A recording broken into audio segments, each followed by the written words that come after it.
what we found out throughout our experience of meeting counselors and the right therapist is that there are equal share of good therapists, there are equal share of bad therapists.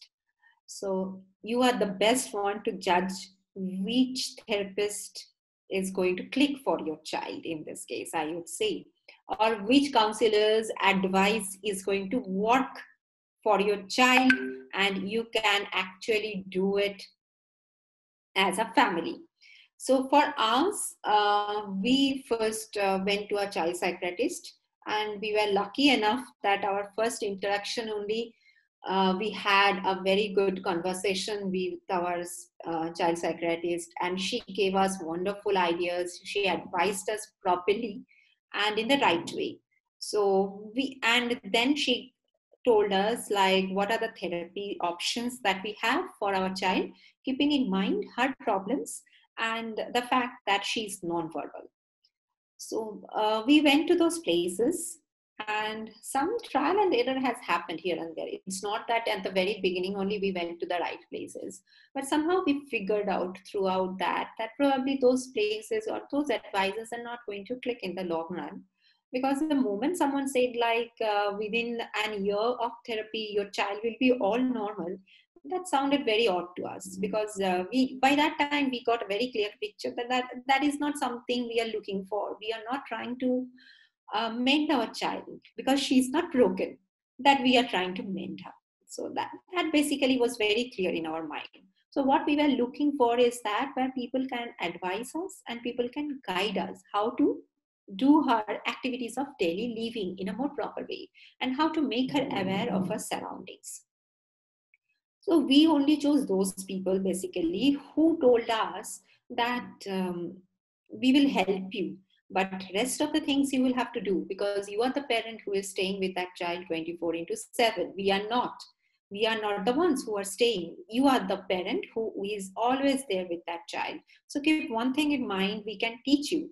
But at the end, you need to execute it properly. You need to do it maybe 1,000 times. And don't lose patience in this process, because after, for example, doing it something 1,000 times, maybe the 1,001 time your child will be able to do it alone.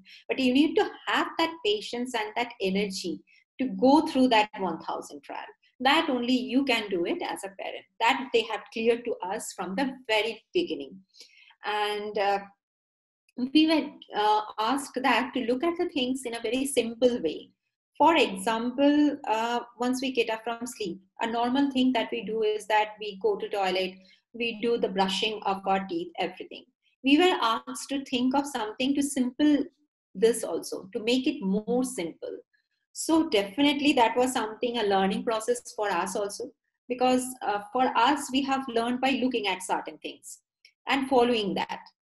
But for our kids, that is not possible, because they can't learn just by looking at you and following those instructions. So we had to break it up into 4-5 simple steps where my daughter can learn how to brush her own teeth independently.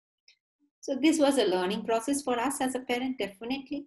And along this process, we understood these counselors are trying, and this therapists are also trying with us to make plans according to my daughter's abilities and disabilities, which is very important, because in autism, different kids have different abilities and disabilities. All are not same. That's why it's called a spectrum. It's a huge umbrella. So may not be what my child can do, the other child may not be able to do that. Or whatever that child can do, it might not be that my daughter can do it. That might happen, vice versa. So we have to plan it according to each individual child. And in the process, we went to speech pathologist also, as directed by our counselor. We went there, we did speech therapy also for my child.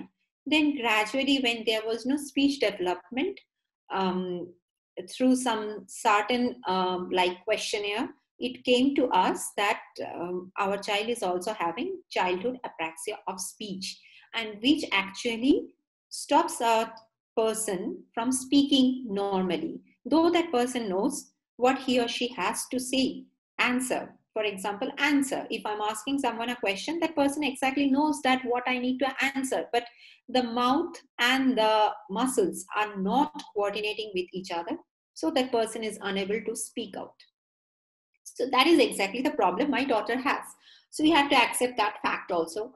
And at the same time, we were given awas. It is nothing but it falls under the category of ACC. Most of the autism people use it. People who are in the autism spectrum use it. This device helps you to express yourself because this app speaks for your child. Like whenever, for example, whenever your child is typing something, if you press the button which will speak, it will actually spell out the whole sentence, sometimes words for your child. So it was very helpful for my daughter because she got a way to express herself. So we followed that also. And in the process, we went to an occupational therapist also. He also helped us to make her work in a more better way throughout her day, because she had certain kind of muscle atrophy also. So we worked on that. And at the end, what we realized as a parent is that without the help of this counselors or the therapist, this journey wouldn't have been so easy. And they gave us the right advice: where to go, what to do, where to go, what not to do, how we can make use of the simple things that are lying in the house to its fullest. We don't have to buy expensive stuffs to satisfy our daughter's needs. We can do certain things which are like very basic, for example cloth clips or something like, which might be drawing their attention, to do some simple works with them, to engage them more and more with all kinds of activities of daily living. So it was in a way an eye opener for us as a parent also. And I would suggest every parent for that go to the right persons. There will be some errors here and there. Definitely, you might not find the right person at the very beginning only, but I'm sure throughout this journey you will come across enough people who are there to help you, who are the professionals in this field, and they will guide you properly how to deal with this and how to work with your child in the long run.